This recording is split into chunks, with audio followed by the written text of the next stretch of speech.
بسم الله الرحمن الرحيم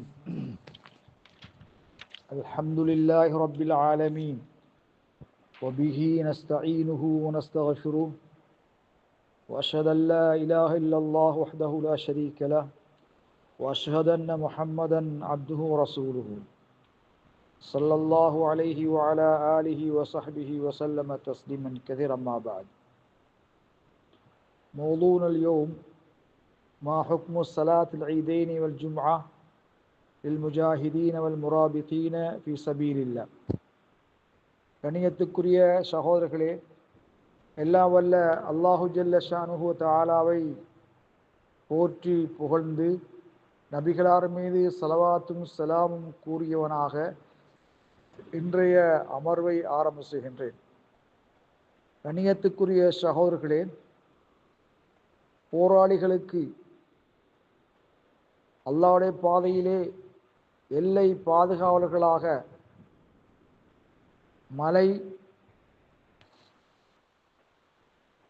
மலை பொதும்புகளில் பதுங்கி இருப்பவர்கள், பாதுகாப்பு படையினர்கள்,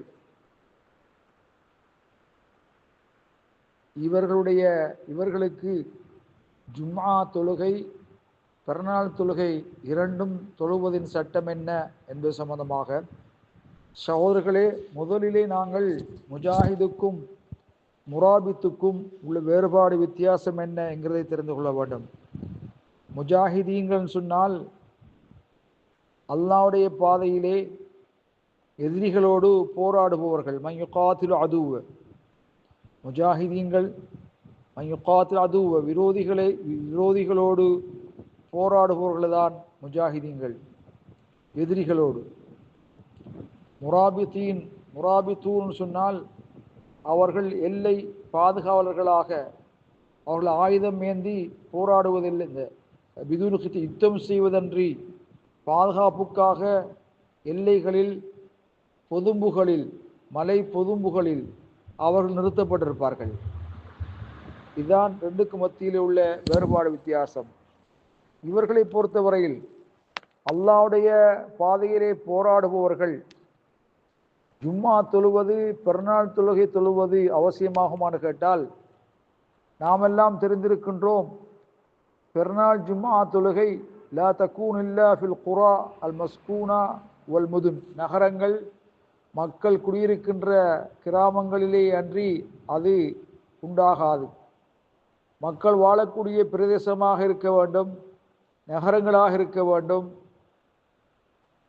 இப்படியான இடங்களிலே, அதாவது போர்க்களங்களிலேயோ எல்லை காவலர்களாக இருப்பவர்களோ ஜும்மா பெருநாள் தொழுகையை தொழுவது கடமையாகாது. ஏனென்றால் ரசூல் ஸல்லல்லாஹு அலைஹி வஸல்லம் அவர்கள் கான யக்ருஜு ஃபில் கஸு, யுத்தம் போர்க்களத்திலே அவர்கள் யுத்தம் செய்வதற்கு வெளியாவார்கள். யம்குசு அல் முத்தா தவீலா, நீண்ட காலங்கள் தரிபட்டிருப்பார்கள். ஆனால் அப்படி தரிபட்டிருக்கின்ற காலப்பகுதியிலே ஜும்ஆ தொழுகையை அவர்கள் நிலைநாட்டியதாக வரலாற்றிலே காண முடியாமல் இருக்கின்றது. உதாரணமாக கஸ்வத் தபூக் யுத்தத்திலே நபிகளார் பல தினங்கள், பல மாதங்கள் தரிபட்டிருந்து போராட்டத்திலே கலந்து கொண்டார்கள், போராட்டத்தில் ஈடுபட்டார்கள். அந்த காலப்பகுதியிலே அவர்கள் ஜும்ஆ தொழுகையோ அல்லது பெருநாள் தொழுகை வந்தால் பெருநாள் தொழுகையோ நிலைநாட்டியதாக வரலாற்று ரீதியாக காண முடியாமல் இருக்கின்றது.